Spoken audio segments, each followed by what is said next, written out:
Question de preuve, épisode 6, enregistré le 12 avril 2019, le caribou is king.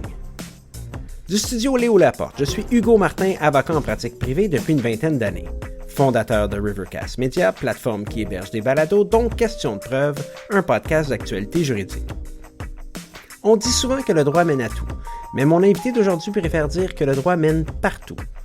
On discutera de géoéconomie, un domaine de droit qui mérite d'être exploré davantage, de la réalité de pratiquer dans le Grand Nord canadien, des avantages de la pensée méthodologique du droit, du projet de loi C-69 et ce qui est innovateur dans ce projet, qui arrive à un moment crucial de notre histoire, à l'heure où les changements climatiques représentent l'un des plus importants défis de notre génération et à l'heure où la conjugaison de la force de notre économie à la protection de l'environnement n'est plus une option, mais un nouvel impératif. On parlera aussi de développement durable, on terminera par se faire donner des trucs de voyage et outils technologiques. Mon invitée d'aujourd'hui est avocate membre du barreau de l'Ontario. Elle a fait ses études à l'Université d'Ottawa. En plus d'être bachelière en Common Law, elle possède un baccalauréat en sciences commerciales. Suzanne Leclerc œuvre au sein d'Agnico Eagle, une société minière canadienne, et a jusqu'à récemment dirigé et supervisé la mise en œuvre d'ententes répercussions-avantages complexes, leurs impacts et bénéfices pour les communautés inuites. Aujourd'hui, elle dirige les activités de développement durable et d'acceptabilité sociale dans l'Arctique, incluant les relations avec les organisations non gouvernementales, la négociation des indicateurs socio-économiques, les études reliées aux infrastructures d'envergure communautaire et d'autres questions liées à la géoéconomie du développement des ressources naturelles. Elle vient de participer aux consultations avec le fédéral reliées à la nouvelle politique du cadre stratégique de l'Arctique. Avant Agnico Eagle, Suzanne Leclerc était conseillère juridique et technique du dossier relié au changement climatique pour les communautés cries ontariennes de la baie James. C'est donc avec un immense plaisir que j'accueille Suzanne Leclerc, une praticienne du droit dans un domaine et surtout dans des régions très peu connues des juristes qui sont, avouons-le, plus habitués à pratiquer le droit dans les centres urbains. Alors, bonjour Suzanne. Bonjour Hugo. Ça va bien? Ça va très bien, toi? Merci. Pour un petit background, toi et moi, ça fait 15 ans qu'on se connaît, à peu près 13 ans qu'on ne s'est pas revus. Et on s'était rencontrés lors d'une conférence de technologie et droit. Et il y a probablement une quinzaine d'années de ça. Et on s'était dit un jour qu'on était pour partir un podcast ensemble. Je ne sais pas si tu te souviens. Oui, je me rappelle comme hier. Puis de toute façon, je vois que toi, t'as une bonne longueur d'avance sur moi. C'est bon. 15 ans plus tard, ouais, merci. Suzanne, comme moi, tu as fait tes études à l'Université d'Ottawa. Oui. BCom, droit, lequel tu as fait en premier? C'est quoi le parcours exactement universitaire? Oui, un bac en commerce, puis ensuite ce qu'on appelle une licence en common law. C'est en français, mais on dit très bien le common law. C'est par rapport à ne pas confondre avec le droit commun, qui est quand même un droit européen relié avec, je pense, un domaine de droit ecclésiastique, si je me rappelle bien. Et le droit civil? J'ai grandi à Timmins, dans le nord de l'Ontario, une vraie franco-ontarienne. Donc, me voici aujourd'hui à Montréal avec une licence avec le barreau de l'Ontario. Pourquoi le droit après le BCom? C'est une suite naturelle ou... Oui, mais aussi, quand on grandit dans une communauté où on est une minorité linguistique, comme je l'étais dans le nord de l'Ontario, on a tendance à devenir... à revendiquer un peu ses droits. Donc, ça faisait un peu partie... de mon parcours, je me disais que j'allais revendiquer les droits pour les minorités francophones linguistiques. C'est quand même bien. La plupart des gens qui viennent me rencontrer parlent surtout souvent, c'est des concours de circonstances qui se retrouvent en droit. Toi, c'est vraiment un choix... Ah oui, délibéré. Depuis ma deuxième année, je me disais, on va se battre pour les droits des Franco-ontariens. Puis l'Université d'Ottawa, c'est quand même une bonne place. Qu'est-ce que juste dans un aparté, qu'est-ce que tu penses des décisions du gouvernement Ford de couper le financement aux écoles francophones de l'Ontario? Hugo, on pourrait partir un podcast là-dessus. C'est clair que Ford, c'est quelqu'un qui génère de la haine. Il a des récits, c'est quand même un gars qui polarise. Donc, c'est facile de polariser avec une minorité linguistique. Je pense qu'il s'attaque très clairement à une population qui n'a vraiment pas voté pour eux, parce que le nord de l'Ontario, c'est quand même une population qui ont voté néo-démocrate. Donc, les francophones ont tendance, dans le nord de l'Ontario, de voter néo-démocrate. Donc, vraiment, on passe au couperet parce qu'il n'y a rien à perdre. On n'est pas une population qui allait voter pour lui de toute façon. OK, bon. Stage, tu as fait ça où? Oui, ben, c'était peut-être le premier aperçu de l'influence du Québec à Toronto. Moi, j'ai fait mon stage pour Lafleur Brown de Grand Prix, Cronstrom à l'époque, qui est devenu par la suite Gowlings. Donc, ça a été un bon aperçu un peu avec une firme d'avocats qui était spécialisée, qui était très bien connue à l'époque pour les avions, l'acquisition des avions pour Air Canada. C'était un gros client. Donc, on avait aussi Body Shop. On faisait beaucoup d'acquisitions d'enregistrement des privilèges sur des moteurs de McDonnell Douglas et des carcasses de Boeing. Donc c'est vraiment intéressant, mais c'était pas un domaine que je pouvais exporter pour le nord de l'Ontario, mais c'était très intéressant. OK. Et le stage, ça a dicté ton... tu dis que c'était pas quelque chose que je pouvais exporter dans le nord de l'Ontario, mais est-ce qu'au stage, tu savais dans quoi tu voulais t'en aller? Tu voulais retourner à Timmins? Bien, ironiquement, non. À l'époque, moi, ce que je voulais faire, c'était un stage en droit minier. Je viens de Timmins, je viens de l'Abitibi.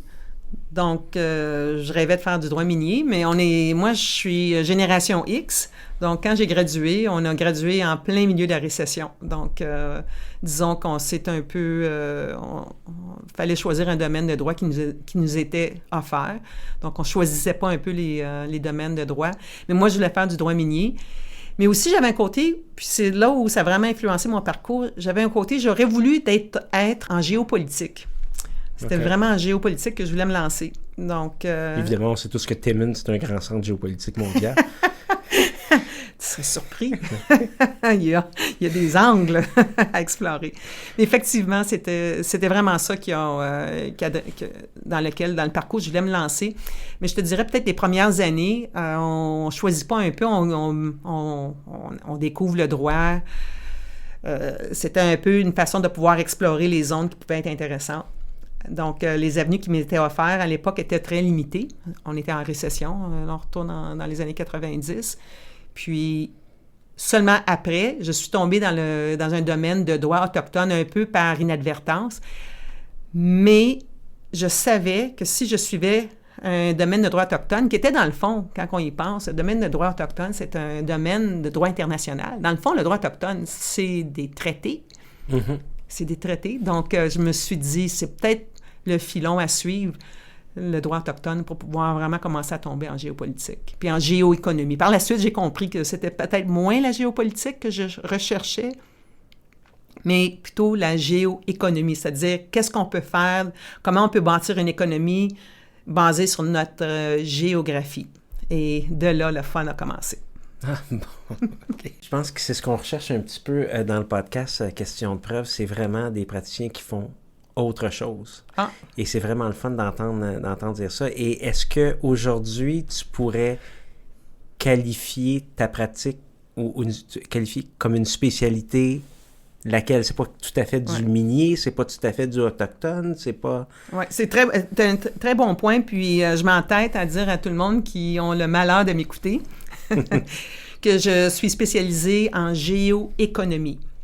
Et je le dis parce que je crois fermement que c'est un domaine de droit qui mérite d'être exploré davantage. Parce que, on va regarder ça un peu plus loin, mais vraiment, on est dans la croisée de l'acceptabilité sociale. On est à la croisée aussi du développement des ressources naturelles. On est aussi à la croisée du droit autochtone et du droit d'environnement. Donc, pour faire ce que je fais aujourd'hui, est-ce qu'on se limite au droit autochtone? La réponse est non. Ça prend quand même une envergure assez haut niveau, à savoir si on a est-ce que l'acceptabilité sociale peut être... on peut obtenir l'acceptabilité sociale dans une communauté indigène, ou est-ce qu'on parle de développement durable? Donc, les deux sont vraiment à une intersection. Ouais. Donc, ça prend vraiment, à mon avis, une croisée de chemins, de droit autochtone, de droit environnemental, aussi de politique locale, parce que, veut pas, quand on tombe dans des petites communautés, la politique locale prime. Les petits joueurs sont des gros joueurs dans leur communauté.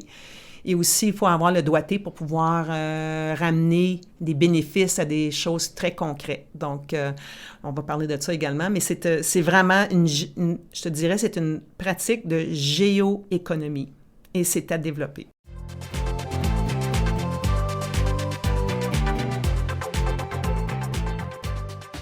Maintenant, Suzanne Leclerc, comment est-ce qu'on se retrouve à pratiquer ce droit-là, mais en plus de ça, dans le Grand Nord? Parce que tu vas moi, je connais un petit peu ton parcours. Tu prends l'avion comme quelqu'un prend le circuit 37 à Montréal. Exactement, oui. Fait qu'on se retrouve comment dans le Grand Nord? Ouais. On se trouve un employeur dans le Grand Nord ou... Non, mais au début, je te dirais peut-être quand on s'est rencontrés initialement, Hugo, moi, je venais de conclure un travail avec une société américaine où on avait fait un peu l'analyse des risques de transaction. Donc, j'étais très, très bonne pour pouvoir analyser les risques dans une transaction dans le domaine de droit autochtone. Donc, est-ce qu'il y a des réclamations territoriales qui pourraient usurper, disons, le droit à la possession du territoire, des choses en ce genre-là. Et sachant très bien que je voulais m'en aller dans la géoéconomie ou géopolitique à l'époque, ce que j'ai après, quand que j'ai fini mon travail auprès de cette société américaine-là, tous les avocats ont eu leur mise à pied. Donc, pour moi, je me disais, parfait, j'ai quand même une prime de départ qui me donne une chance de pouvoir analyser exactement ce que je vais faire. Donc, moi, ce que j'ai fait, j'ai pris ma mise à pied. Puis je me suis dit, je retourne dans les bancs d'école, mais pas à l'école. Là, je vais m'organiser de façon très systématique pour offrir mes services, même à un prix peut-être, je ne sais pas offrir tes services gratos, parce que les gens n'ont pas tendance à te respecter. Mais ce que tu veux faire, c'est de pouvoir peut-être prendre un peu plus de temps à tes frais pour comprendre la problématique dans une communauté. Et moi, j'ai choisi spécifiquement la communauté qui était dans le nord de l'Ontario. Moi, je viens de Timmins, en Ontario. Donc, je suis allée revoir des vieux amis qui travaillaient pour une communauté, conseil tribal autochtone, c'est des cris de la baie James, mais du côté ontarien. Puis, on a discuté un peu des problématiques qu'ils envisageaient et on a pris le temps de pouvoir comprendre la nomenclature, la problématique qu'ils avaient à vivre et à fond. Pas en arrivant immédiatement avec des solutions. Je te dirais peut-être 6 à 8 mois, là, facile pour pouvoir écouter et utiliser leurs mots pour décrire des solutions. Je peux pas dire que je suis arrivée là en sauveur parce que c'est pas vrai. Mais ce qu'on fait souvent, c'est qu'avec l'expérience du bagage juridique, ce qu'on a, c'est qu'on a une pensée méthodique. Tout à fait. Donc, ce qu'on peut faire, c'est faire un processus. Et ce que je me rendais compte, c'est que les communautés autochtones, ce qui leur manque, dans le fond, parce qu'ils ont les gens compétents, ils ont les gens qui ont déjà l'expérience, on ne peut pas arriver là en sauveur. Mais ce qu'on peut faire, par contre, c'est optimiser leur accès pour avoir le maximum d'informations pour que eux fassent une décision, eux autres ont à faire une décision éclairée et informée. Donc, moi, je ne peux pas arriver dans un dossier, on va dire, dans le premier dossier que j'ai géré, c'était le dossier du Ring of Fire, un projet minier dans des terres humides dans le nord de l'Ontario. C'est pas à moi de dire « je suis pro-mine, je suis anti-mine ». Ce qu'on voulait faire, c'est d'aller chercher le maximum d'informations, un processus, pour qu'eux soient en mesure d'aller prendre cette information-là, la vulgariser et la partager dans leur communauté. Et c'est leur processus.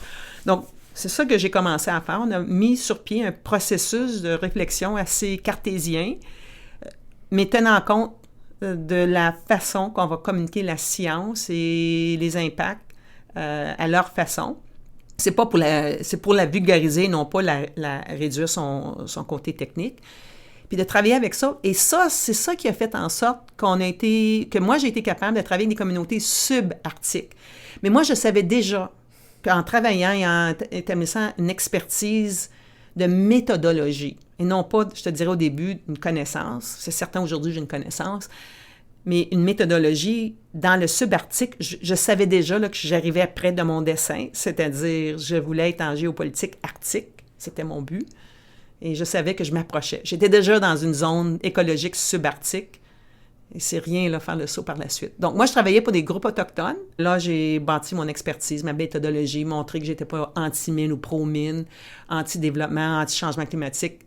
Le processus, puis c'est la force du juriste, dans le fond, c'est d'arriver avec une certaine rigueur, puis un processus juste et équitable pour que les gens fassent une décision informée. Tu dis que c'est la force du juriste, puis je suis tout à fait d'accord avec toi parce que je crois qu'un plaideur peut plaider à peu près dans tous les domaines à partir du moment où il a développé une méthodologie de travail. Je pense que ton parcours est très, très, très intéressant pour ça. Et je pense que c'est tout à ton crédit. Et là, tu nous disais, j'ai retourné sur les bancs d'école mais pas directement à l'école, pour essayer de voir c'était quoi les problématiques qui existaient à l'époque. Ouais. On va se reporter à aujourd'hui, Suzanne Leclerc. Quelles sont les problématiques aujourd'hui sur lesquelles tu travailles? Oui. Aujourd'hui, ce qu'on voit, là maintenant, je travaille pour une minière, Agnico Eagle, comme tu sais. C'est une grande minière canadienne spéciale dans le domaine d'or. Donc, la problématique numéro 1, c'est que c'est une minière qui a choisi de développer sa prochaine plateforme minière, son complexe minier, dans l'Arctique, spécifiquement dans le Nunavut. Donc, déjà, on arrive dans une zone, le Nunavut étant une zone que les gens ont développé une économie de terre, ce qu'on appelle une économie de terrain. Donc, c'est des chasseurs, c'est des gens qui vont pêcher. C'est des gens aussi qui vont vivre dans des conditions quand même, des conditions qui sont peut-être pour nous qui habitent dans le sud, qui sont peut-être pas idéales pour nous, mais c'est quand même des terrains très vastes. Donc, ils ont une certaine expertise pour vivre ce qu'on appelle en anglais « on the land ». Mm-hmm. Donc, c'est une économie de terrain. Donc, ça veut dire il n'y a pas de salaire, les gens vivent un peu du jour le jour. Et, quand on va aller chasser une baleine, ben là, c'est la communauté au complet qui va en bénéficier, des caribous, même chose. Donc, ce qu'on a, probablement la problématique qu'on vit aujourd'hui, quand on est une grosse société qui arrive dans ces endroits-là, bien évidemment, la problématique numéro 1, les gisements miniers sont là, la ressource naturelle, c'est un endroit qui est très, très riche. C'est pas pour rien que les pays s'acharnent pour pouvoir délimiter leur souveraineté sur un territoire arctique. Mm-hmm. C'est riche en ressources naturelles. Effectivement. Et pour faire ça, on le militarise? Ben, on n'est pas au Canada, non. On a donné des 303 à quelques Inuits en skidoo en 1957. On est bien protégés au Canada. Non, okay. Mais ce qui arrive, c'est qu'on demande aux Inuits de passer en 5e vitesse dans un autre monde. C'est comme nous arriver sur la planète Mars, puis il faut maintenant s'adapter aux Martiens. C'est la même affaire. Donc, nous, on demande aux Inuits, voulez-vous travailler à la mine? Quand eux ont travaillé toute leur vie, l'école, c'était pas important. Ce qui était important, c'est d'aller à la chasse puis nourrir sa gang. C'est des gens aussi qui sont habitués à vivre aussi un peu, on les a habitués à vivre un peu au crochet du fédéral. Donc, c'est pas une question de bien, pas bien, là, c'est beaucoup plus nuancé que ça. Mais on demande à cette génération-là de s'adapter tout de suite à une méthodologie, une rigueur au travail de salariés.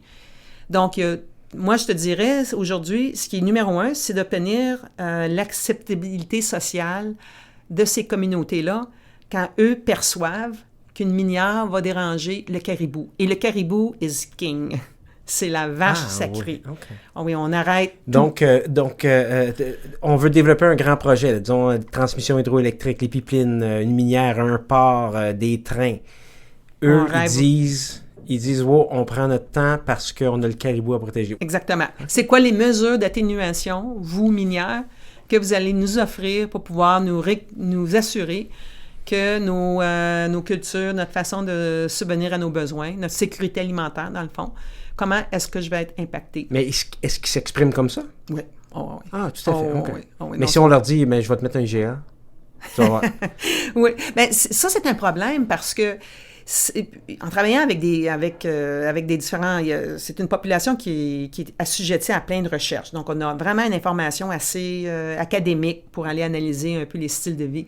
Puis, je dois dire, c'est vraiment compliqué. Il n'y a pas une bonne réponse et il n'y a pas une mauvaise réponse. Donc, par exemple, dire que les personnes plus pauvres, on va dire, qui sont les moins nantis, ont moins de salaire, vont avoir tendance à aller on the land pour aller chasser le caribou.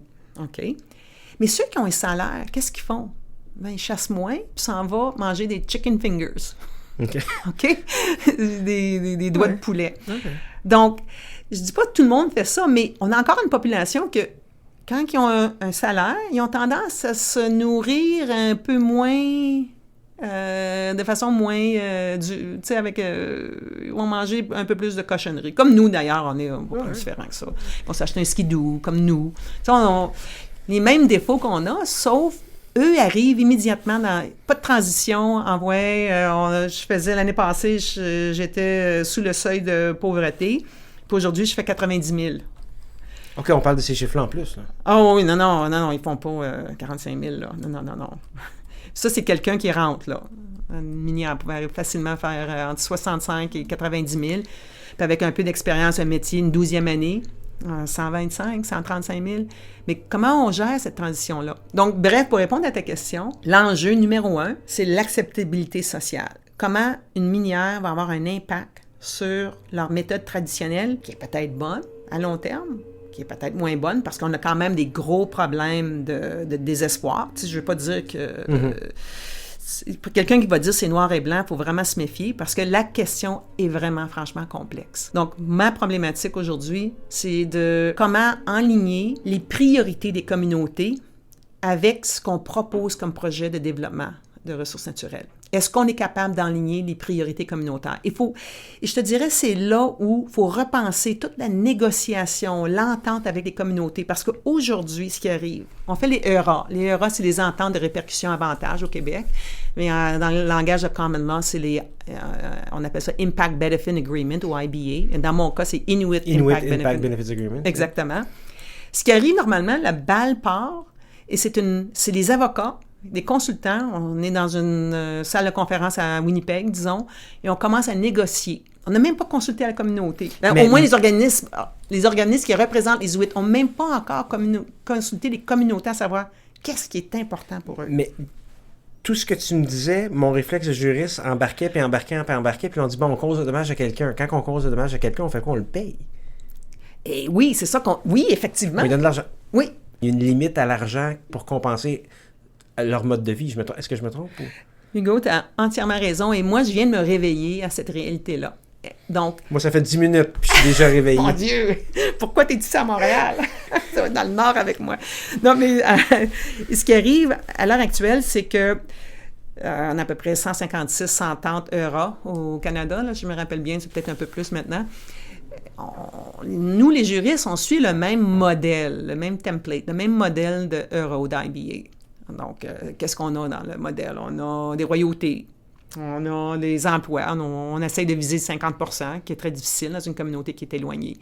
On va aller chercher des opportunités pour avoir des occasions d'affaires pour les sociétés locales. C'est toujours standard. Ils ont tout ça, là. Puis on a des variations de ça, à savoir un peu pour aller chercher des activités, un aréna, des choses en genre, là. Mais ce qu'on s'est rendu compte... Et là, je t'arrête, mais c'est ton travail. Tu fais ça, entre autres, dans la vie. Tu négocies les ERA. Moi, je ne suis pas dans la négociation des... moi, je suis dans l'implantation. L'implantation. OK, continue, excuse-moi. Donc, dans l'implantation, on se rend compte très rapidement qu'est-ce qui marche dans la vraie vie. C'est là qu'on se rend compte, est-ce que les avocats nous ont donné une entente qui peut être implantée? Moi, je peux dire aujourd'hui, là, à tous les avocats qui pratiquent dans ce domaine-là, là, c'est pas réaliste.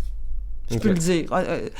On a, dans notre cas à nous, là, c'est des chiffres qui sont publics, nous, comme minière Agnico Eagle, on va remettre, et les Inuits ont négocié, c'est un effort de négociation, donc c'est rien de donné, c'est négocié entre les deux parties. Nous allons remettre à 2 organisations Inuits au Nunavut un total de 450 millions d'ici 2021.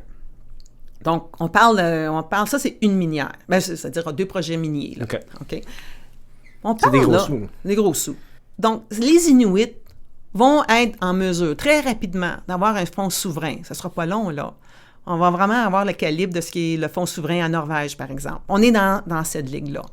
Mais ce qu'on se rend compte aujourd'hui, c'est que ces royautés-là, pour les gens aujourd'hui, s'ils ne sont pas capables de dire que je vis un bénéfice aujourd'hui, je suis plus heureux dans ma communauté grâce à ce 450 millions-là, les gens vont être immédiatement, il n'y en aura pas d'acceptabilité sociale.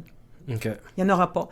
Donc, comment les gens reçoivent un intérêt dans ces emplois-là? Bien, dans le projet minier, ça va être souvent l'emploi. Mais là, il faut se mettre aussi dans la position de l'organisation Inuit qui se dit, moi, je veux créer un fonds souverain. Mais les populations sont en détresse en ce moment. Eux veulent une meilleure maison. Ils veulent un centre communautaire parce ils sont neufs dans une maison l'hiver. Et donc, nous, on se rend compte rapidement qu'on n'a pas vraiment, comme juristes, on n'est pas rentré dans les communautés pour que les communautés informent l'équipe de négociation à savoir qu'est-ce qui est important. C'est-tu 400 millions dans un compte de banque? Ou c'est-tu quelques centres communautaires puis investissement dans l'éducation? Moi, je ne sais pas. Donc, la question de mais good eux life. Le savent, Chaque mais communauté... ils vous le disent après que le 450 millions ont été négociés. Ben, ils vont nous le dire comme nous, les Québécois, on dit à nos politiciens... Je suis pas heureux, je voudrais avoir plus de... Tu sais, c'est facile de chialer sur notre divan le soir, là, puis ils sont comme... Oui, en même temps, mais en même temps, nos gouvernements, ils dépensent notre argent. C'est de l'argent de nos taxes. Eux, ils sont allés quand même le négocier. Mais au moins, nous, nos gouvernements sont redevables à nous. Chaque 4 ans, on va voter pour quelqu'un qui va avoir répondu à nos aspirations communautaires. Mais c'est là où on s'en rend... T'as raison, tu m'as repris. T'as raison. Je pensais que j'avais un bon argument à te donner, mais il n'était pas si bon que ça. Mais c'est à ce point-là qu'on se dit... C'est important que les équipes de négociation, que ce soit pour la minière ou que ce soit pour les communautés, les équipes de négociation doivent prendre leurs instructions de les communautés qui sont impactées ou seront impactées.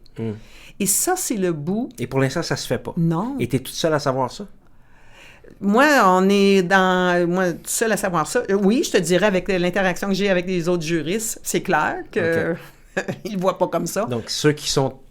Quand je dis toi, tout ça, je veux dire tous ceux qui sont au stade de l'implantation savent que le niveau négociation était un peu déconnecté de la réalité sur le terrain. Ah, absolument. Oui. Ah oui. C'est tellement au point qu'il faut penser aujourd'hui à avoir les nouvelles conventions 2.0. Il faut vraiment regarder l'entente en ce moment, là, l'entente actuelle qu'on nourrit, que ce soit aux Cris, aux Inuits, aux Inuits, aux Mohawks, aux Algonquins. Il faut regarder ces ententes-là et se dire, ça n'a plus de bon sens. Là. Puis ça ne sera même pas le travail des avocats, parce que clairement, on n'a pas l'imagination d'aller réinventer l'entente 2.0. On l'aurait, l'imagination, si on était sur le terrain, dans les communautés. Mais quand on négocie à partir d'une salle de conférence dans les zones urbaines, telles que Winnipeg, Toronto, Montréal, on n'a pas faut aller dans le terrain. Il faut être, comme juriste, il faut être dans le terrain, dans les communautés, avec des gens qui sont vraiment disconnectés du processus politique, puis dire, bon, c'est ça que j'ai besoin d'entendre ça. Négociation, implantation, puis ensuite de ça, il y a le suivi socio-économique de ce qui se fait. Exactement. Et à l'étape du suivi socio-économique, qu'est-ce que tu penses qui manque ou qu'on pourrait faire mieux ou qui est bien fait peut-être? Mais ça, c'est intéressant parce qu'on a le nouveau projet de loi canadien, ce qu'on appelle le projet de loi C-69. Oui. Il y a plusieurs choses à l'intérieur de ce projet-là, mais ce que le projet pour les juristes qui nous... Et c'est peu dire, il y a 396 pages, le projet de loi. Je te remercie, Suzanne, de m'avoir dit qu'on était pour en parler dernière minute. Juste à nos auditeurs, le projet de loi C-69, loi édictant la loi sur l'évaluation d'impact et la loi sur la Régie canadienne de l'énergie, modifiant la loi sur la protection de la navigation et apportant des modifications corrélatives à d'autres lois. Le sénateur Grant Mitchell, qui a lancé le débat au Sénat, s'est dit très heureux de présenter cette loi-là, et ensuite de ça, il a dit le titre. Puis là, je n'étais pas sûr s'il était heureux de présenter la loi ou il était heureux du titre de la loi, mais on part quand même là d'un projet de loi qui est énorme, qui ratisse extrêmement large, qui, selon moi, a des visées qui sont extrêmement nobles. L'objectif du projet de loi C-69 est de dicter des règles améliorées régissant l'évaluation des projets majeurs de protection de l'environnement et des cours d'eau, de redonner confiance à la population dans les prises de décision concernant les projets d'exploitation des richesses naturelles et de fournir des échéanciers prévisibles et opportuns aux acteurs de l'industrie et aux investisseurs. Il vise aussi à mieux tenir compte du savoir des peuples autochtones lors de l'évaluation des projets. Évidemment, ça ne vient pas de moi, ça vient du discours du sénateur Grant Mitchell. Si tu lis ça, Suzanne Leclerc, je dis, on est vraiment au bon endroit. Maintenant, si tu lis ce que Andrew Scheer dit de ce projet de loi-là, qui dit s'il est élu au mois d'octobre, il va le scraper en partant, qu'est-ce qu'on doit en penser? Moi, je dois dire que quand j'ai lu certains passages, et lorsqu'on remarque qu'on commence à prendre en considération en amont ce que les peuples autochtones veulent, ça rejoint un petit peu ce que tu nous dis là. Oui. Mais ce projet de loi-là est vraiment inspiré en grande partie de ce qu'on a déjà, ce qu'on vit déjà dans le processus réglementaire au Nunavut.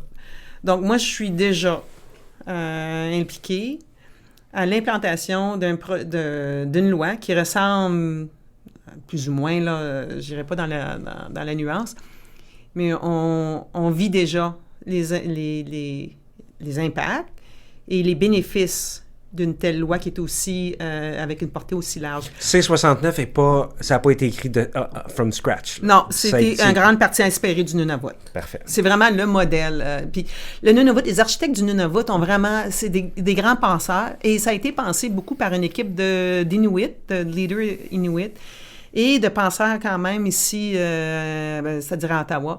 Donc vraiment, on a un travail qui fonctionne relativement bien. Parce que maintenant, l'idée de tout simplement évaluer les impacts environnementaux n'est pas suffisant.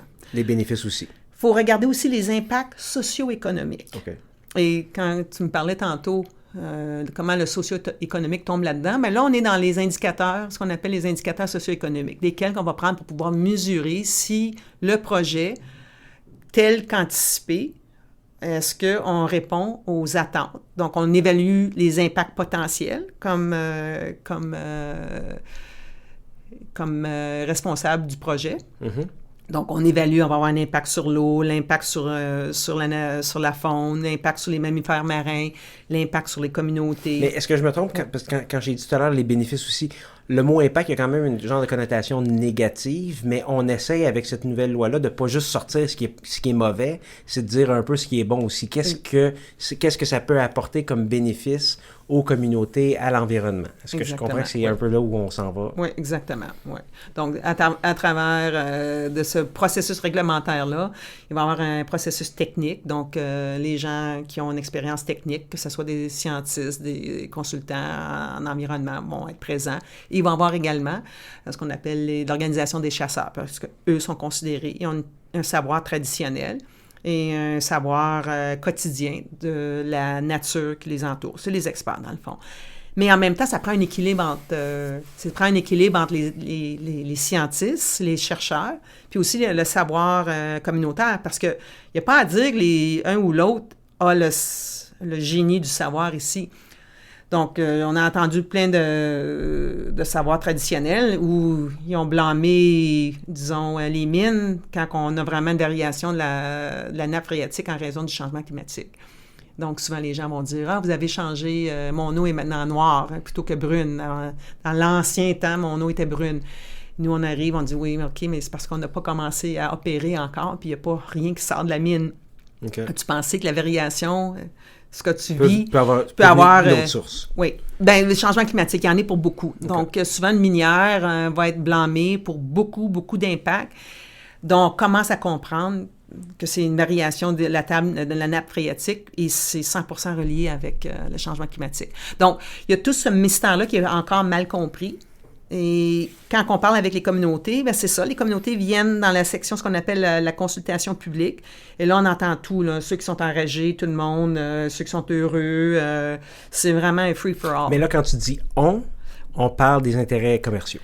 On parle on va dire le proponent, donc le proponent. Donc, une minière, disons que moi, je fais une demande pour pouvoir construire une mine. Mm-hmm. Donc, moi, je vais être responsable pour aller faire ce qu'on appelle une évaluation des impacts projetés dans la région.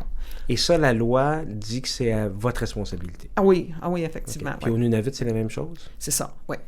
Exactement. C'est un projet de loi qui est très inspiré du Nunavut. Okay. Donc, pour être dans le terrain, savoir qu'est-ce qui fonctionne, qu'est-ce qui ne fonctionne pas, oui, ça prend beaucoup plus de temps, mais c'est un processus qui répond aux normes constitutionnelles en matière de consultation autochtone.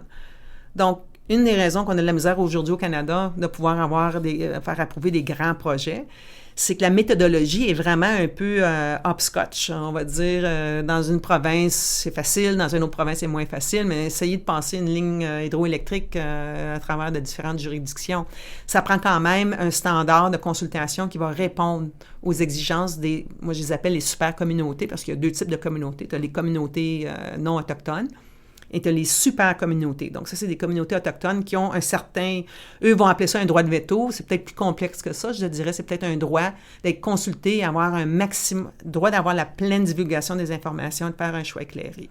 Juste pour pas qu'on aille trop vite, tu disais que ça peut sembler long. Est-ce que la nouvelle loi a un processus plus long?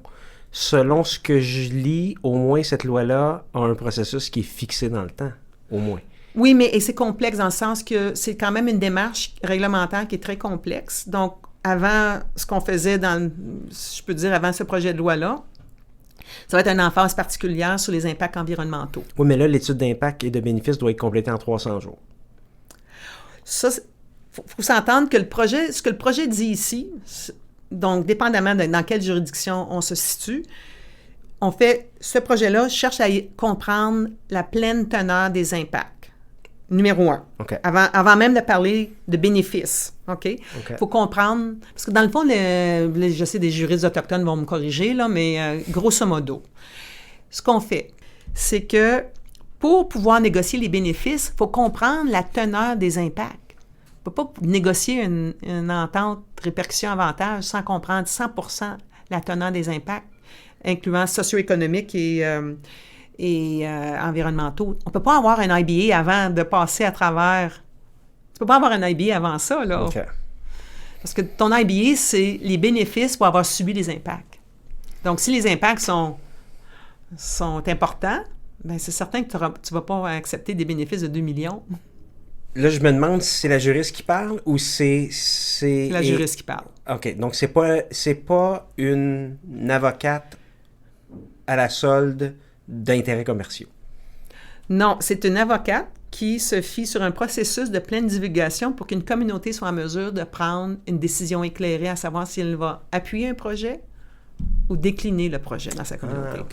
OK. Et là, on revient, c'est quasiment un 360 où on revient avec l'impact socio-économique, pas l'impact, les indicateurs socio-économiques. OK, wow. Okay. Ouais. Mais les indicateurs socio-économiques, c'est le sujet d'un débat à l'heure actuelle, à savoir,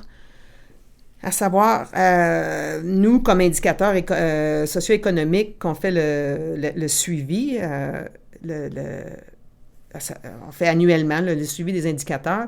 Donc, indicateurs typiques, le nombre de femmes à l'emploi pour une minière, le nombre d'hommes à l'emploi pour une minière comparé à ce qui était avant, le salaire moyen, les royautés qui ont été payées, les opportunités, les dépenses dans la région par la minière. C'est des indicateurs quand même assez économiques. Mais le problème avec ça, il faut regarder un peu l'exemple du Bhoutan. Tu sais, l'indice de Happiness Index, ils appellent ça le Happiness Index. C'est peut-être vers cette direction-là qu'il faut aller. Parce que, dans le fond, l'acceptabilité sociale pour une communauté, c'est peut-être moins le salaire ou moins les royautés qui sont payées, et plutôt, est-ce que je veux y vivre ici parce que c'est le fun? Que le maintien de la qualité de vie, oui. Exactement. Okay. Et ça, en ce moment, c'est un débat qu'on demande aux chercheurs de différentes universités. Est-ce qu'on a les bons indicateurs? C'est pour ça que les avocats et les juristes, on négocie des ententes, dans le fond, basées sur les indicateurs actuels. Beaucoup plus d'emplois, le salaire moyen, le taux de chômage, est-ce qu'il y a plus de gens qui déménagent dans une communauté versus y a ce qu'on appelle une in-migration ou un out-migration? Qu'est-ce qui se passe dans les communautés? Est-ce qu'il y a plus de monde? Est-ce qu'il y a plus d'activités auprès des policiers? Donc, les journées de paye, est-ce que la GRC a plus d'appels pour venir répondre à des problèmes? C'est ce genre de choses qu'on va faire un suivi. Quand même, OK. Donc, on s'en va loin. Est-ce que 2 questions. Est-ce que, selon toi, le projet de loi C-69 adresse bien ça? Et je ne sais pas si tu as pris connaissance de l'analyse de l'Association du barreau canadien a fait du projet de loi C-69, et même si tu ne l'as pas fait, eux, ils disent « il manque d'indicateurs précis. » Oui.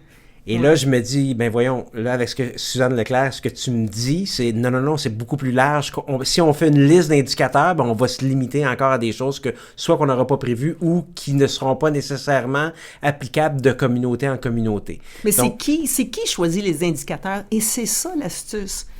Qui choisit les indicateurs? Moi, la dernière fois, j'ai participé à une session d'évaluation et de sélection d'indicateurs. Moi, je pense que j'ai vu 2 Inuits dans la salle. Mais on était peut-être... 50 de blancs. Ça n'a pas d'allure.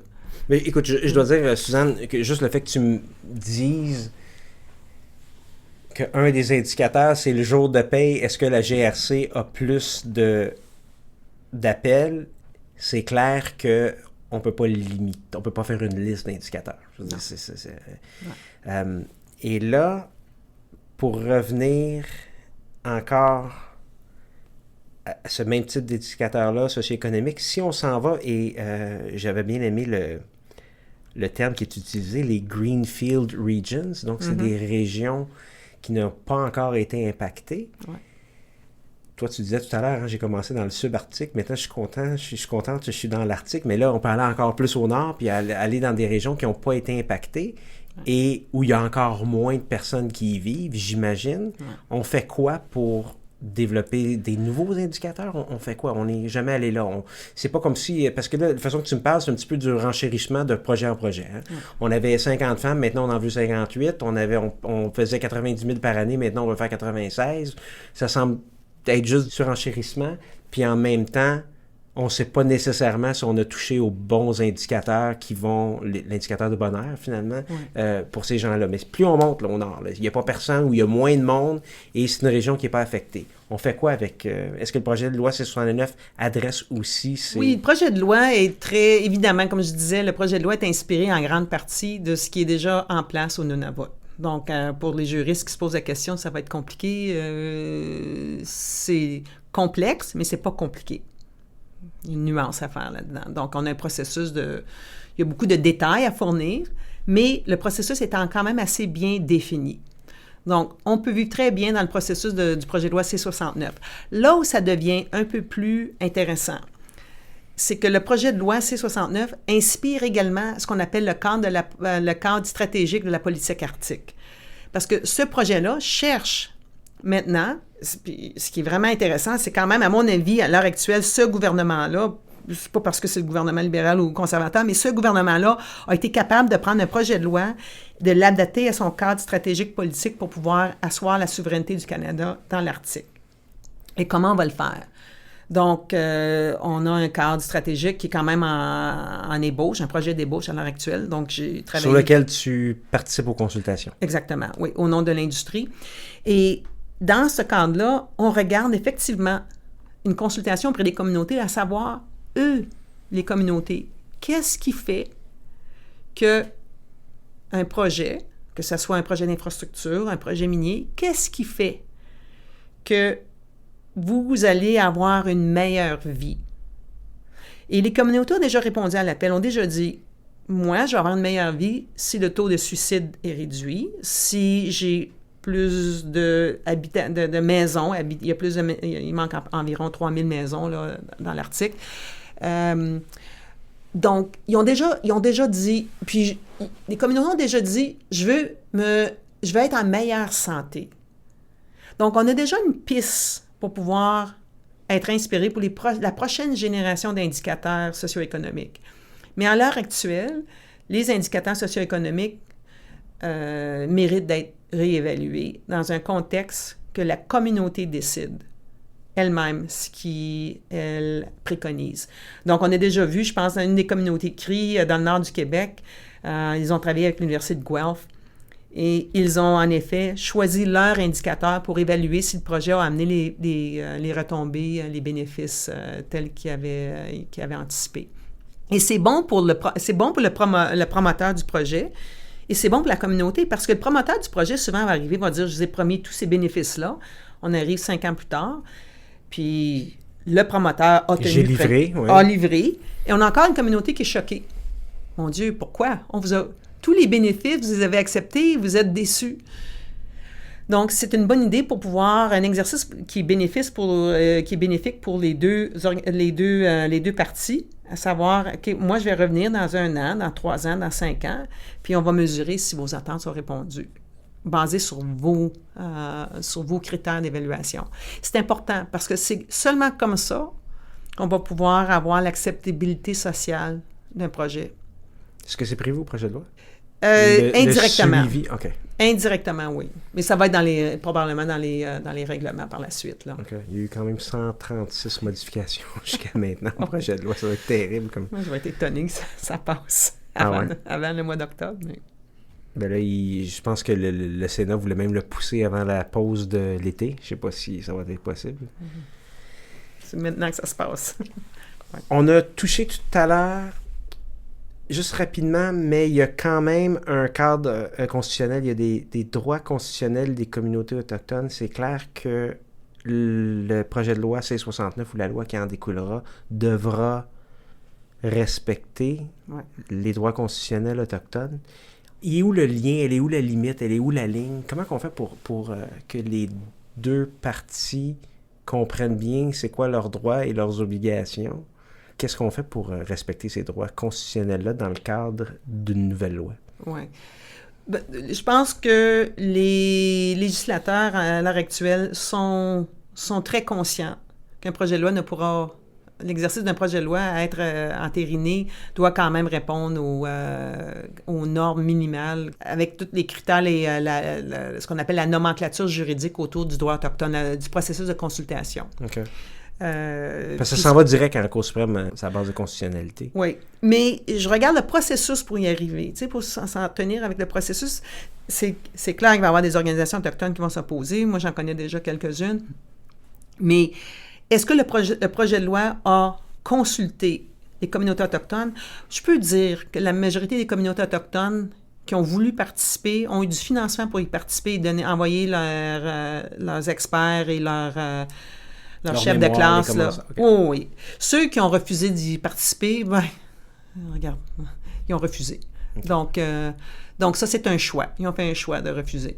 Donc, à mon avis, sachant, parce que j'ai quand même participé au processus de consultation, le projet de loi a traversé tous les zones nécessaires pour pouvoir entériner un projet de loi qui respecte ce qu'on appelle le minimum là, de la Déclaration des peuples indigènes, UNDRIP en anglais. Là.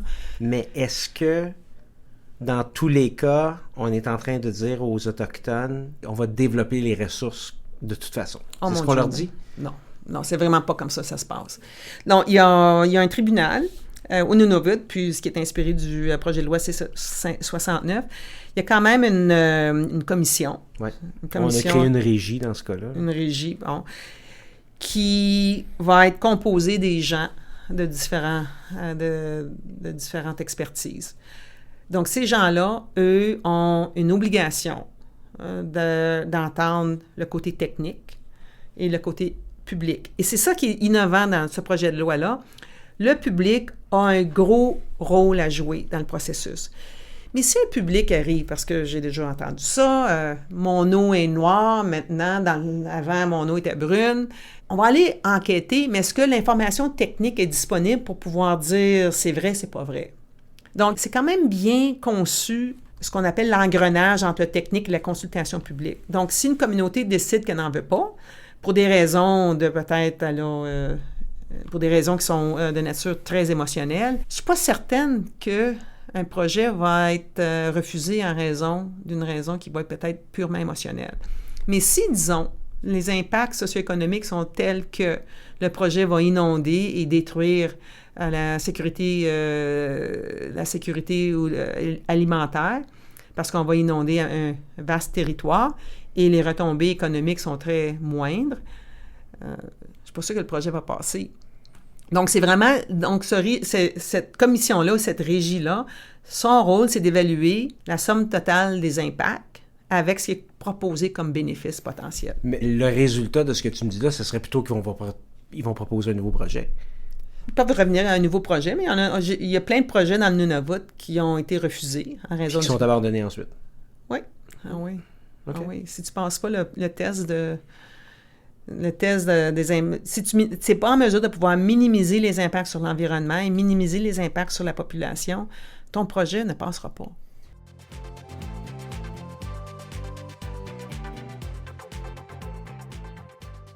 Scott Moe, premier ministre de la Saskatchewan, a dit que ce projet de loi-là, c'est un projet de loi qui vise carrément à empêcher la construction de nouveaux pipelines au Canada. Non, moi, je te dirais, moi, je suis carrément en désaccord avec cette affirmation-là parce que c'est un processus, on met sur pied un processus qui peut être Teflon pour un défi constitutionnel. Donc, si le processus fait en sorte qu'on cache l'information ou l'information n'est pas venue un jour à temps pour pouvoir éclairer une population à faire une décision éclairée, c'est-à-dire une décision non émotionnelle, si on n'a pas de processus pour avoir une façon d'évaluer les impacts, puis on a le processus en Saskatchewan qui est déjà là, plus libéral. Oui. Donc, c'est certain qu'un processus comme ça, tu as plus de chances d'avoir peut-être le Saskatchewan, c'est peut-être un très mauvais exemple, mais parce que le Saskatchewan a quand même, l'industrie d'uranium qui est dans le nord de la Saskatchewan a fait un excellent travail pour pouvoir optimiser les bénéfices pour les communautés. Donc, les communautés ont eu droit à bien faire un examen. Donc, je n'irai pas critiquer la Saskatchewan, mais ça pour dire que c'est le projet de loi que ça nous prend pour avoir une pipeline au Canada. Pour avoir une pipeline, parce que si on veut mettre sur pied un projet de pipeline, ça veut dire qu'il faut examiner les conséquences sur le socio-économique et les conséquences sur les impacts environnementaux. Un processus doit au moins répondre aux normes de la jurisprudence constitutionnelle au Canada. Okay. À savoir, il faut consulter les super communautés, les communautés autochtones. OK. La loi actuelle, elle est overkill ou c'est le projet de loi C-69 qui est overkill? Moi, je pense que la loi, si je peux me permettre, la loi actuelle est tellement minutieuse, est tellement étapée, il y a tellement d'étapes que j'ai l'impression qu'on empêche beaucoup de processus. Puis je pense que ça fonctionne, beaucoup de projets. Je pense que ça a fonctionné jusqu'à maintenant. D'ailleurs, TransCanada n'est pas construit. Ouais. Il a été abandonné beaucoup à cause du Québec, cependant. Mais est-ce que le projet de loi C-69 va permettre autant de minutie, mais en même temps un plus grand accès aux études, au savoir et aux impacts? Moi, je dirais que la loi C-69 va pallier des problèmes qui ont été démontrés lors de la décision de la Cour d'appel fédérale en matière de Trans-Canada Pipeline, Trans Mountain Pipeline, je me rappelle bien. Puis je l'ai lu, cette décision-là, et entre autres, il y a plusieurs problèmes. Là. Il y avait un défaut de procédural à savoir. Il y avait plein de choses. Il y avait un concept de justice naturelle qui n'était peut-être pas respecté. Mais le gros de l'appel, c'est les communautés, ce qu'on appelle downstream. Les communautés qui sont dans les bassins versants n'ont pas été consultées. Et ça, c'est quelque chose qui restait à répondre. Donc, imaginez aujourd'hui, je sais pas moi, un exemple très simple. Disons, si on met ici à Montréal nos rejets de nos égouts à Montréal, mais nos égouts vont traverser jusqu'à Sorel. Donc, c'est comme dire, j'ai pas besoin de consulter avec la ville de Sorel. Et c'est un peu le problème avec Trans Mountain, c'est que j'ai pas besoin de consulter avec les communautés qui sont au bas, dans le bassin versant d'une rivière ou du watershed. Donc, c'est vraiment important que ces communautés-là sont consultées. Et ce que C-69 fait, je ne dis pas qu'elle fait de façon consciente, mais ce qu'elle fait, c'est qu'elle demande aux promoteurs du projet d'inclure les gens qui sont dans les bassins versants. Elle ne dit pas en termes spécifiques, mais c'est clair que le promoteur, s'il veut son projet, qui ne soit pas mis au défi en raison de ce qu'on appelle d'une faiblesse procédurale, faut consulter avec les communautés qui sont dans les bassins versants. La Cour fédérale d'appel, là, je lis du résumé exécutif là, de la décision Trans Mountain qui dit « Dans l'ensemble, sur la question de la consultation avec les peuples autochtones, même si le Canada n'est pas tenu à une norme de perfection pour s'acquitter de son obligation de consulter, Il a en effet omis d'engager un véritable dialogue et de se pencher sur les réelles préoccupations des demandeurs autochtones de manière à être en mesure de rechercher des mesures pour y répondre. Il ne s'est pas adéquatement acquitté de son obligation de consulter. Et C69 s'occupe à s'assurer que l'information soit bien divulguée aux communautés avant même d'avoir fait une décision sur le tracé du pipeline. C'est pas suffisant de consulter si la personne à qui tu consultes n'a pas les informations sur... Bien ça, puis t'es fermé à des suggestions, comme les communautés n'avaient aucun mot à dire sur le... Ça pourrait être quelque chose de simple, bon, ton tracé doit passer là. Bien là, je voudrais que ton tracé passe là parce qu'il y a peut-être des sites historiques ou archéologiques d'envergure. Donc, il faut consulter les communautés avant même d'avoir ce qu'on appelle cimenter le design du projet. OK. Alors, on va prendre une petite pause et on va revenir avec Suzanne Leclerc et on va parler de développement durable et les défis des juristes quant à ce nouvel aspect.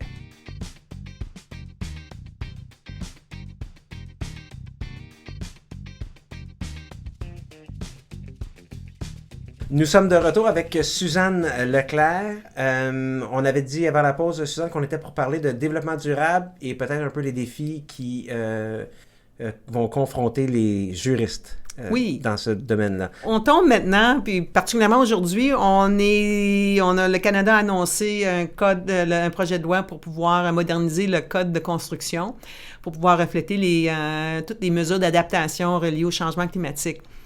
Donc, dans ce cadre-là, dans le développement durable, c'est intéressant parce qu'il va y avoir une nouvelle génération de juristes on devrait s'intéresser à ce qui est nouveau pour aviser, disons, un développement durable, aviser un développeur, un promoteur de projets domiciliaires, que ce soit dans le sud, dans le nord. Il faut maintenant prendre en considération que le changement climatique va... Un peu comme moi, j'avais regardé d'avoir une profession qui soit en droit de géoéconomie. Mais là, aujourd'hui, le juriste se doit à être un expert en mesures d'adaptation du changement climatique parce que ça va avoir un impact à peu près dans tous les domaines du droit. Donc, particulièrement dans le domaine du développement durable. Donc, qu'est-ce que ça veut dire en somme? Ça veut dire que si on avise une communauté autochtone, il faut avoir quand même une certaine ouverture pour repenser le genre de relations d'affaires qu'on va développer dans l'innovation. Je vais parler pour le Nord en ce moment. Dans le Nord, moi, je travaille sur un projet de développement durable pour repenser la maison, les unités d'habitation là-bas. En ce moment, qu'est-ce qu'on fait pour pouvoir bâtir des maisons? Mais normalement, ça va être des maisons modulaires. En d'autres mots, c'est des maisons qu'on met sur un navire. On les monte, ça prend beaucoup d'espace sur un navire parce que le volume est pris.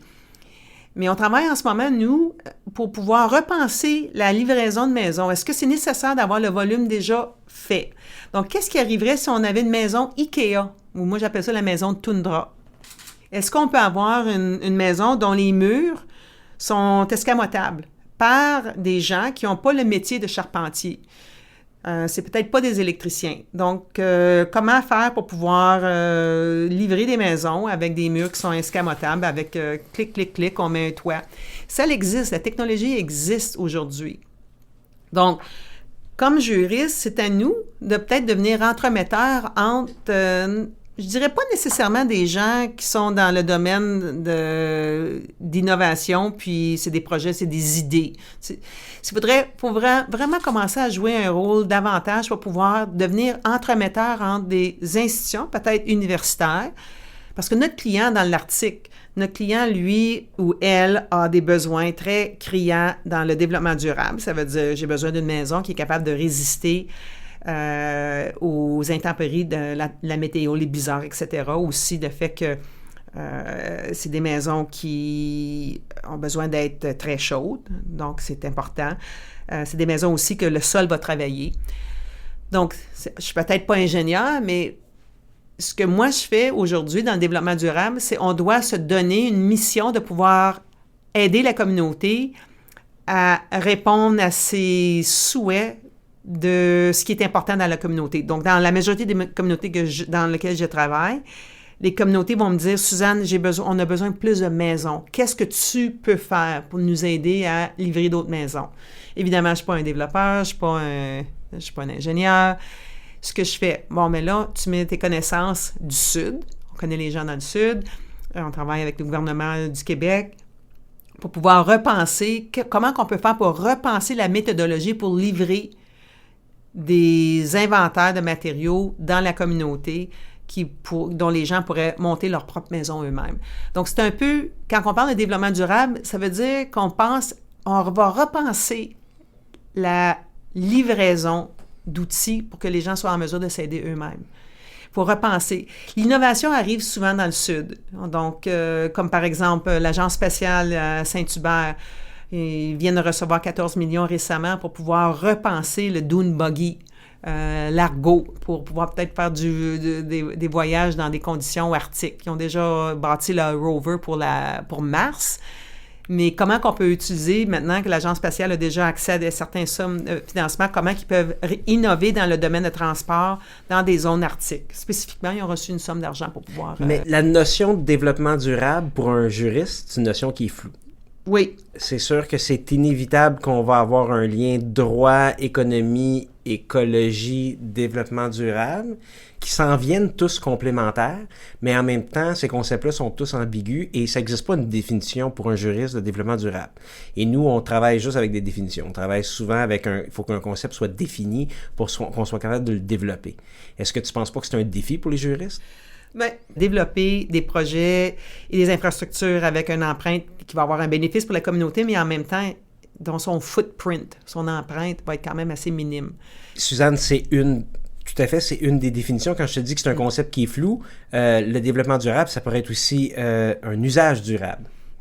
Ça peut être aussi un usage équitable. Ça peut être aussi un développement équitable. C'est plus ça que je voulais dire. Je comprends qu'on est capable de trouver un sens à ce qu'on appelle du développement durable, c'est-à-dire dans le cas que tu viens de donner, ou l'exemple que tu viens de donner, on parle de quelque chose qui a une empreinte qui est minime, une empreinte écologique minime. Ouais. Mais un développement durable aussi, ça peut être peut-être quelque chose qui a peut-être une énorme empreinte écologique aujourd'hui, mais qui va peut-être durer 150 ans. Oui, oui. Donc, on a aussi ça comme défi du juriste qui doit travailler avec économie, écologie et développement durable. Oui, mais un des dossiers pour le développement durable dont on doit repenser la nomenclature juridique, c'est à savoir quelle entité va développer on va dire un projet de développement durable. Donc, que ce soit pour la communauté. Je ne parle pas d'une minière. Évidemment, une minière va développer son projet, puis c'est vraiment pas du projet de développement durable, mais disons par exemple, pour une minière qui va dans le Nord, elle se doit d'avoir un concept de qu'est-ce qu'elle va léguer à la communauté en contrepartie, pour avoir le droit d'être un bon voisin. Donc, est-ce que la minière va développer un centre communautaire pour que la communauté soit capable de partager de bien vivre? Est-ce qu'il va développer un terrain de soccer? Est-ce qu'il va développer, c'est un genre, un aréna, peu importe. Ça, c'est peut-être le concept de développement durable, mais pour le juriste, parce que, comme on dit, nous autres, on n'est pas les techniciens derrière ça, mais pour le juriste, la question à savoir, qui va livrer le projet dont la minière va dire, voici le lait que je vous fais pour la communauté? Est-ce que ça va être la minière qui va être maintenant chargée de projet pour développer un aréna dans une communauté? Non, je pense pas, parce que la minière est dans la business de mine. Donc, le juriste, comme par contre moi et mes collègues, en ce moment, on se questionne à savoir comment on crée une entité où le développement durable va être, on va être l'organisation qui va être le catalyseur du projet, mais ça prend une organisation pour gérer le projet qui appartient à la communauté. Est-ce que ça va être une coop? Est-ce que ça va être un projet dont on va avoir ce qu'on appelle open source innovation, en autre mot, des matériaux innovants où on déclare, on rend sur un site web la ligne d'approvisionnement ouvert à tous.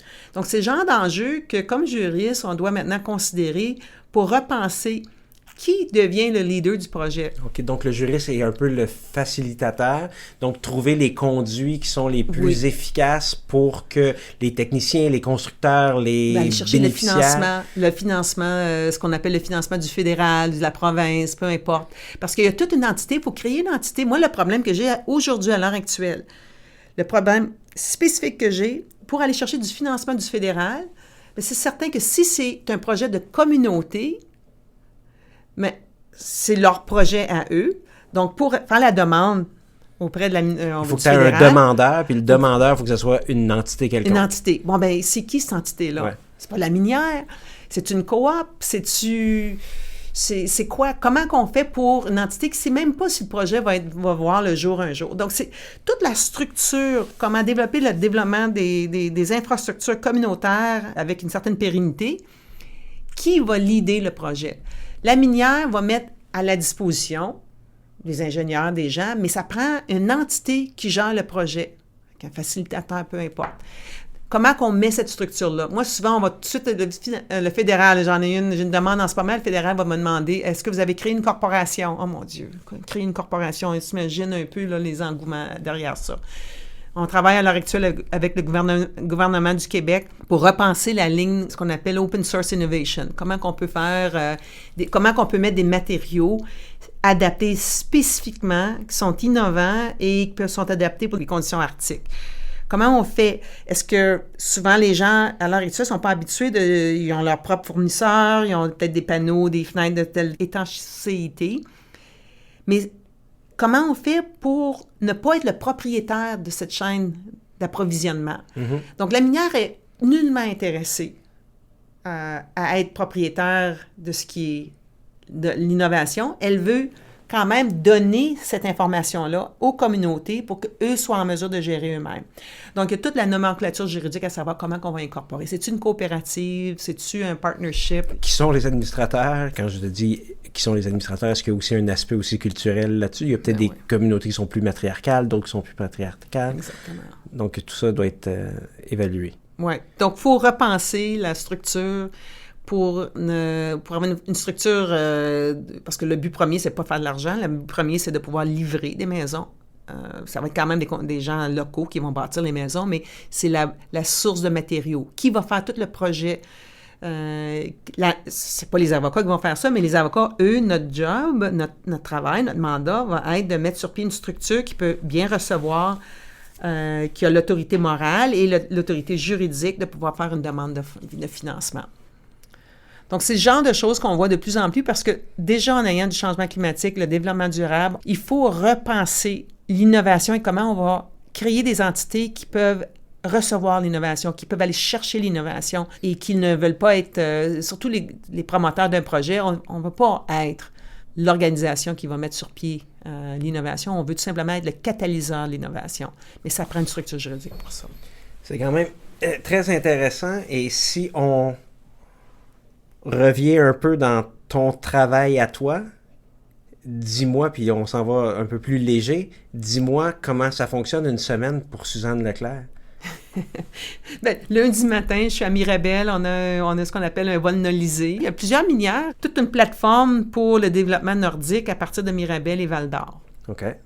Donc, c'est des plateformes, ce qu'on appelle des plateformes nordiques, de logistique nordique. On est plusieurs, la majorité, c'est des gens de mine, des contracteurs, parce qu'on est en construction d'un projet de mine d'or à l'extérieur de Rankin Inlet. Donc, moi, je vais me présenter habillé en Canada Goose, puis en grosse botte. Puis ton parka rouge.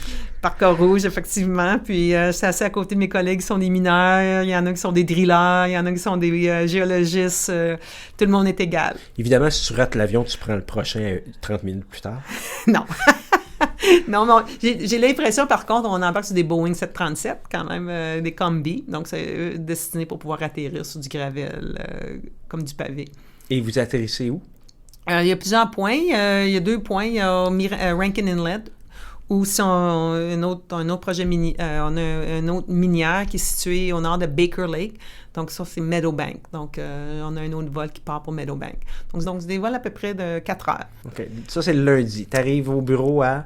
Oui, un bureau, par la façon de parler. J'arrive au bureau, j'arrive dans la communauté, on a un petit bureau. Puis, normalement, tu es en botte, en costume de skidoo. Donc, il n'y a pas de Hugo Boss. Il n'y a pas de talons hauts. Puis, on est là, on est avec nos mitaines, puis nos tucs, puis en laine mérino. Je pense que j'ai absolument très peu de costumes de complet. Ça, c'est du lundi au vendredi. Une journée typique, tu rencontres? Des Inuits, oui. Oui, des Inuits. Fait que normalement, je vais aller rencontrer les gens de la communauté, les maires des communautés, les conseillers des communautés. On parle de business ou pas particulièrement? Bon, il y a un aspect, j'imagine, très, très, très culturel qu'il faut peut-être une barrière culturelle? T'es la femme blanche qui rentre là? Oui, mais il ne faut pas oublier, il y a énormément de blancs dans le Nord. Okay. Parce que c'est les anciens, les vieux de la vieille, surtout ce qu'on appelle les employés seniors dans les hamlets, dans les petites communautés. C'est tous des gens qui venaient anciennement de la compagnie de baie du son. Ils savaient compter, ils savaient écrire, donc ils sont devenus les administrateurs de ces petites communautés-là. Donc, c'est des gens en moyenne qui ont 60, 70 ans. Il n'y a pas personne qui veut les remplacer, donc ils ont du travail littéralement jusqu'à la fin de leur vie. Donc, normalement, je vais rencontrer ces gens-là. Je vais rencontrer aussi les maires, les conseillers. Beaucoup de conseillers sont Inuits. Et souvent, on va parler des impacts des mines dans leur communauté, sur les infrastructures communautaires. Donc, on en a une à Rankin Inlet. Ils veulent parler un peu de comment réduire la poussière l'été, parce que c'est que des routes de gravelle. Donc, qu'est-ce qu'on peut faire pour innover dans comment atténuer la poussière? C'est des communautés qui sont très bruyantes. Le taux de décibels à Rankin Inlet, c'est 65, juste le bruit ambiant. Donc, de donner une idée, c'est quoi 65 décibels? C'est comme si ton voisin avait une meute de chiens et ça jappait toute la journée. Ça, c'est à peu près 65 décibels. Ah, donc, c'est très bruyant. C'est du bruit constant l'été et la poussière qui vient avec ça. Donc, qu'est-ce que la minière peut faire pour atténuer la poussière, le bruit?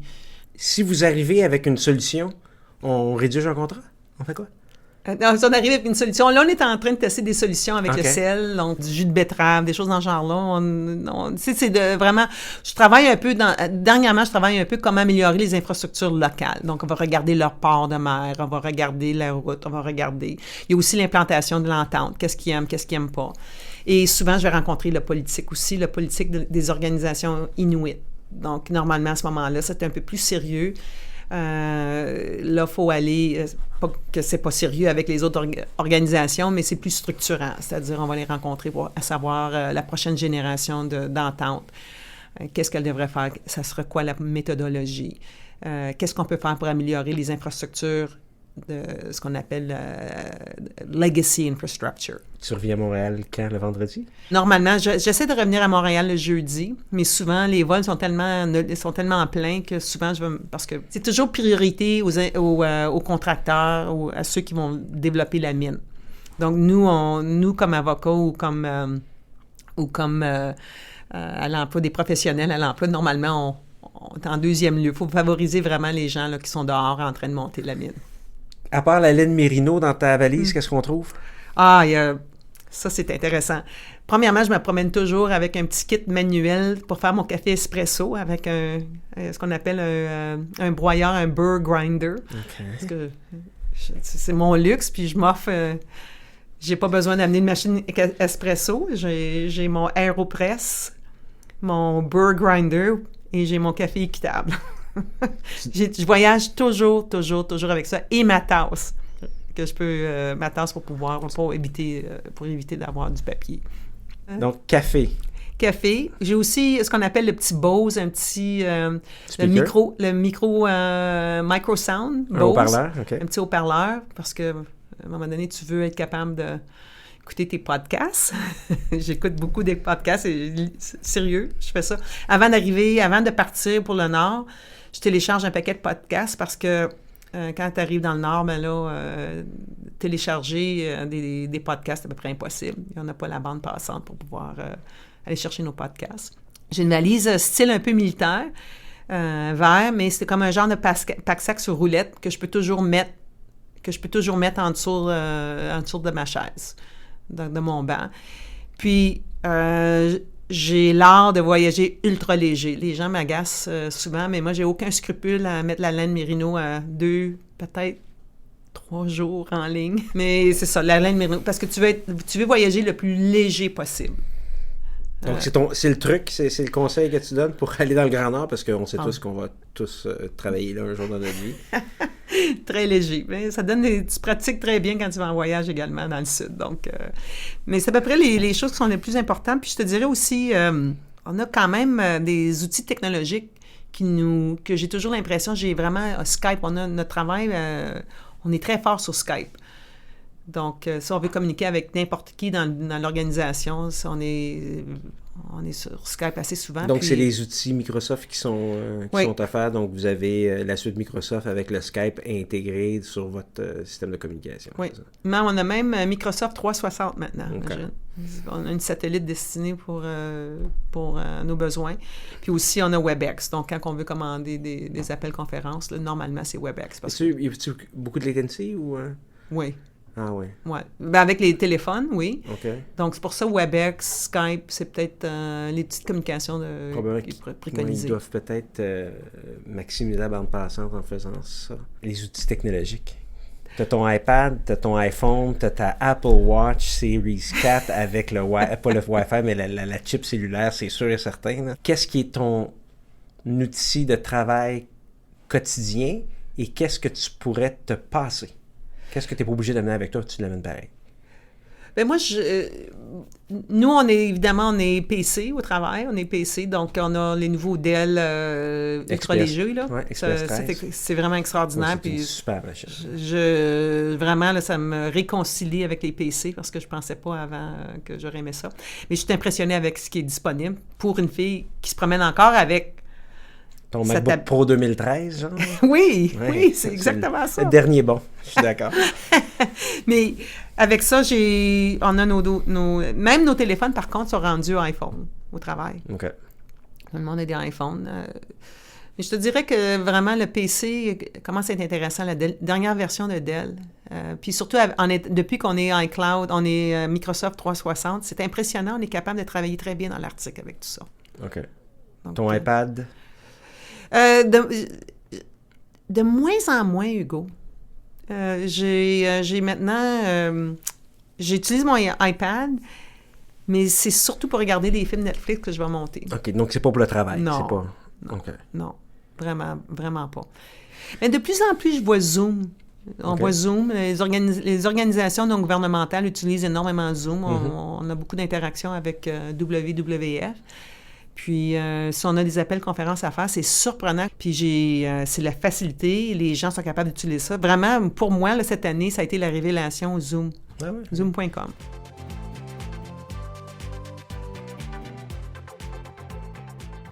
Quels sont les projets à venir? Là? Qu'est-ce qui est dans l'immédiat pour Suzanne Leclerc ou Agnico Eagle?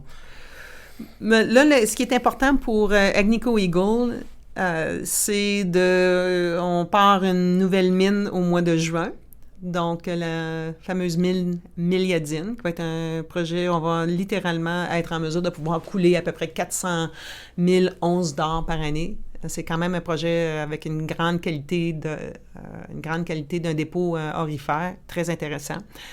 Et là, ce qui est le projet à faire, c'est trouver la prochaine mine. Donc, moi, je travaille avec les équipes d'exploration à savoir, est-ce qu'on a l'acceptabilité sociale dans un autre endroit au Nunavut? Est-ce que la communauté accepte de nous recevoir comme un bon voisin? Mais on regarde pour aller voir si cette communauté-là serait prête à nous accueillir dans leur cour arrière. Donc, c'est le prochain projet pour l'été prochain. Nice. Bon, merci beaucoup. Merci beaucoup, Suzanne. Où on peut te rejoindre? @Suzanne Leclerc. Et sinon, d'autres moyens de te rejoindre? Ben oui, LinkedIn. Facile. Okay. Très LinkedIn. Puis, j'allais dire, j'oublie Instagram. J'ai mes photos du Nunavut sur Instagram. Excellent. Suzanne Leclerc aussi. Merci beaucoup, Suzanne. Alors, chers auditeurs, je vous rappelle que tous les liens de tout ce qui aura été discuté durant l'épisode seront disponibles dans les notes de l'épisode sur votre agrégateur de podcast ou sur le site web rivercastmedia.com. Alors, merci beaucoup, Suzanne. J'espère bien pouvoir te réaccueillir dans un an où tu vas nous dire où est la prochaine mine. Et on verra si les projets de développement durable auront été durables. Merci, Hugo. Je vous remercie de votre attention. Le mot-clé de la semaine est développement. Il sera nécessaire pour obtenir votre attestation de formation continue dans la section questions de preuve du site rivercastmedia.com. Je suis ouvert à vos commentaires, suggestions et idées. Contactez-moi pour venir discuter de sujets qui vous concernent, qui vous tiennent à cœur et qui font avancer la pratique du droit. Les détails sont disponibles sur le site rivercastmedia.com ou sur notre fil Twitter @rivercastmedia #RCMQDP. Quant à moi, je suis @HRMartin sur Twitter. Abonnez-vous à Questions de preuve sur Apple Podcasts, Google Podcasts, Spotify ou n'importe quelle application de balado. Évaluez-nous sur Apple Podcast. Sachez que vous pourrez sous peu rechercher sur Google le contenu de nos épisodes en format plein texte. Restez à l'écoute des prochains épisodes. Nous allons accueillir d'autres invités de marque. Nous allons sous peu discuter de la sentence dans l'affaire Bissonnette, du travail des huissiers de justice, des anges Snowden et plus encore. Idée originale, animation, réalisation et montage, Hugo Martin. La musique et les clips audio sont de René Gagnon. À l'équipement audio, Sergio Travaglione de Musique Red One. À la recherche, la gestion, au marketing et à la direction générale, Constance Saint-Pierre. Ce podcast est une production Rivercast Media SA. Et rappelez-vous, tout est question de preuve.